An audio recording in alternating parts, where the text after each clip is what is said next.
पहला क्वेश्चन है कि 7 + 30 जो कि हमारा क्या हो 30 कितना 30 डिवाइडेड कितना है 6 है, और इसके साथ क्या है -6 प्लस कितना है 6 है, और प्लस का 7 और ब्रैकेट हमारा ये लगा है।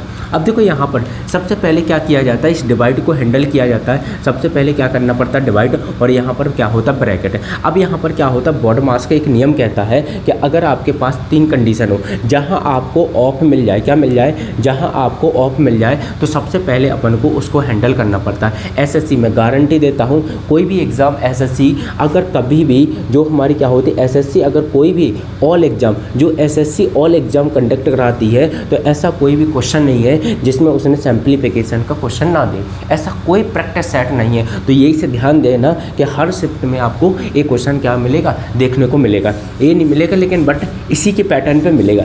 तो सबसे पहले क्या करना पड़ता है, हमारे पास क्या होते ब्रैकेट होते, कौन कौन से, एक तो सबसे छोटा ब्रैकेट मतलब जो छोटा भाई होता है वो ब्रैकेट, फिर इसके बाद मंझला भैया, कौन आते हैं मंझले भैया, फिर आते हैं हमारे कौन से बड़े भैया, क्या होता है बड़े भैया। तो छोटे भैया को सबसे पहले हैंडल किया जाता है, फिर उसके बाद मंझले भैया को हैंडल किया जाता है, फिर इसके बाद क्या होता है बड़े भैया को, और इन सभी का चाचा बैठा कौन ऑफ। जे बोलता है कि जे हो गए पिताजी, ऑफ हो गए पिताजी, पिताजी बोलते सबसे पहले हमको करो, सबसे पहले हमको करो, फिर छोटे भैया को, फिर बड़े भैया को, फिर हमारे क्या होंगे सबसे बड़े भैया को हैंडल करना पड़ेगा। तो आइए अपन इसी क्वेश्चन पर डिस्कशन करते हैं। फिर इसके बाद आते हैं चिन्ना मिन्ना, एक तो डिवाइड आता है, फिर इसके बाद मल्टीप्लाई आता है, फिर हमारा प्लस आता है, और फिर हमारा क्या होता है माइनस होता है। यहाँ से मान लीजिए कि यहाँ पर रूल चलता है, अगर कहीं ऑफ मिल जाए तो सबसे पहले आपको ऑफ ही सॉल्व करना है, तो चाहे जो भी लिखा हो, ऑफ का मतलब होता है मल्टीप्लाई। क्लियर।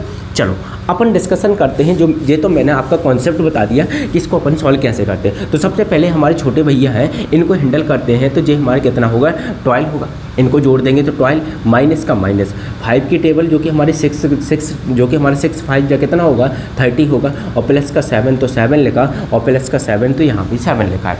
अब यहाँ पर कितना होगा 7 और 5 कितना होगा, देखो अब यहाँ पर क्या होता है, जब भी हमारी कोई भी प्लस प्लस की संख्या होती है वो अलग जुड़ती है। जैसे मान लीजिए कि प्लस प्लस की संख्या अलग होती है, माइनस माइनस संख्या की संख्या अलग क्या होती हैं जुड़ती हैं। तो मैंने कहा कि ये कितना होगा 7, और ये भी 7 है, और यहाँ पर कितना लिखा 5। तो मैंने कहा कि 5 और 7 को जोड़ोगे तो कितना होगा 12 होगा, माइनस का 12 और प्लस का कितना लिखा 7। तो 12 से 12 कट जाएगा, तो 7 क्या होगा हमारा करेक्ट आंसर होगा। कौन सा नंबर का 7 हमारा क्या होगा, बी नंबर का क्या होगा।